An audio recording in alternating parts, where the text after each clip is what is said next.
Welcome to the session on Claude Code's output styles.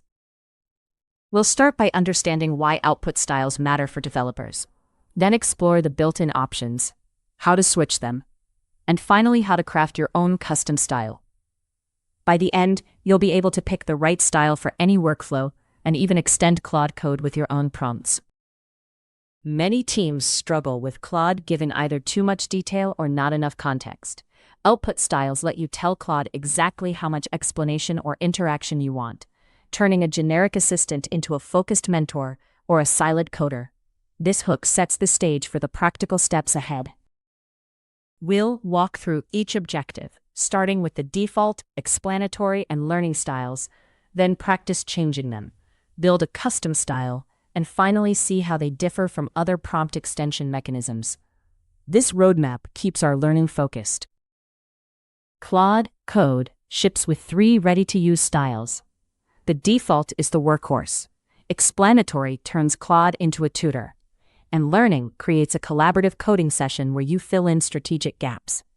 Knowing when to use each saves time and improves learning outcomes. The magic happens at the system prompt level. By swapping the prompt, Claude adopts a new behavior set. Notice that efficient output instructions are removed, so Claude focuses on the style's goals. Custom styles let you decide whether to retain coding-specific guidance. The output style command opens an interactive menu where you can pick a style. If you already know which one you need, you can jump straight to it with output style x style. This quick switch is handy during live coding or pair programming sessions. For a persistent change, edit the output style field in your local settings.json. This approach is useful for project-specific defaults, ensuring every team member starts with the same collaborative mode without manual commands. Custom styles let you embed organization-specific guidelines, coding standards, or onboarding notes directly into Claude's prompt. By storing the file in the user or project directory, you can share it across sessions or teammates. These 3 fields give you control over how the style appears and behaves. Setting Keep Coding Instructions to True is especially useful when you want Claude to retain its usual coding checks while still providing custom guidance. This flowchart visualizes the simple steps from invoking the command to Claude adopting the new prompt. The menu dynamically lists any custom styles you've added, making the process transparent and repeatable. Understanding these differences prevents confusion. Output styles give you full control over the prompt's composition, while CLAUDE.md and --append-system-prompt merely tack on extra text, leaving the original instructions intact. Choose the tool that matches your need for prompt precision.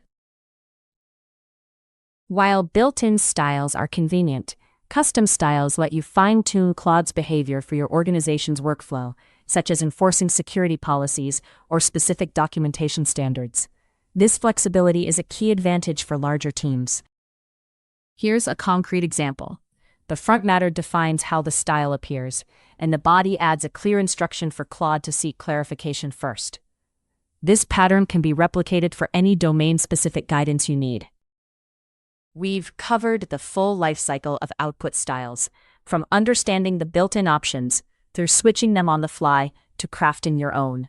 Remember that the right style aligns Claude's behavior with your current goal, whether that's rapid coding, learning, or enforcing team standards. Thank you for joining this deep dive into Claude Code's output styles. Feel free to experiment with the commands and custom files we discussed. And let me know if you have any questions or need clarification on any step.